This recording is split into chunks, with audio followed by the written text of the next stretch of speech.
Le pouvoir du moment présent, comme vous avez été nombreux à le dire en commentaire, un livre à lire et à relire, et j'ai une amie qui me disait qu'elle le lit une fois par an. Voici un troisième extrait choisi que je souhaitais vous partager. Comment se libérer du tourment? Éprouvez-vous de l'aversion à faire ce que vous êtes en train de faire?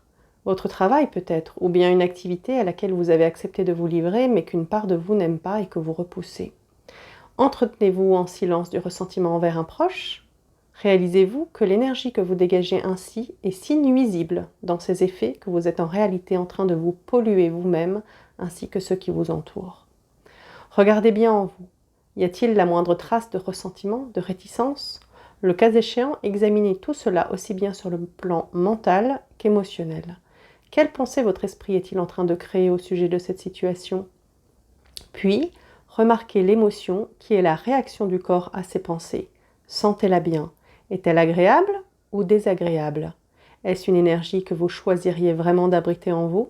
Avez-vous véritablement le choix? Peut-être profite-t-on de vous. L'activité à laquelle vous vous livrez est peut-être vraiment ennuyeuse. Une personne qui vous est proche est peut-être à coup sûr malhonnête, irritante ou inconsciente. Mais tout cela est sans importance.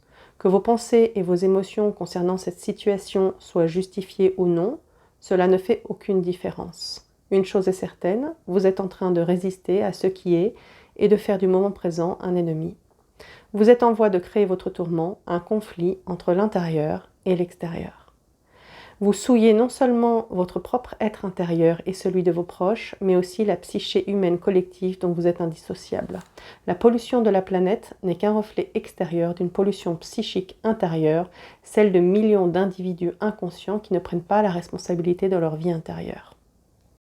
Ou bien mettez un terme à tout cela et parlez à la personne concernée en lui faisant ouvertement part de ce que vous ressentez, ou bien vous laissez tomber la négativité que votre mental a créée par rapport à la situation.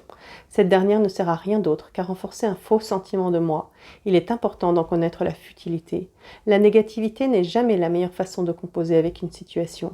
En fait, dans la plupart des cas, elle vous emprisonne davantage et empêche tout changement réel. Tout ce qui est fait avec une énergie négative se part à son tour de cette négativité et se traduit par plus de souffrance et de tourments. En outre, tout état intérieur négatif est contagieux. Le malheur se répand plus facilement qu'une maladie physique. Par la loi de la résonance, il déclenche et alimente la négativité qui est latente chez les autres, sauf s'ils en sont à l'abri, c'est-à-dire s'ils ont atteint un niveau de conscience élevé. Ou en train de polluer le monde ou de ramasser les pots cassés, vous êtes le seul et unique responsable de votre vie intérieure, et vous êtes aussi responsable de la planète. Il en va de l'extérieur comme de l'intérieur. Si les humains se débarrassent de leur pollution intérieure, ils cesseront également de polluer le monde.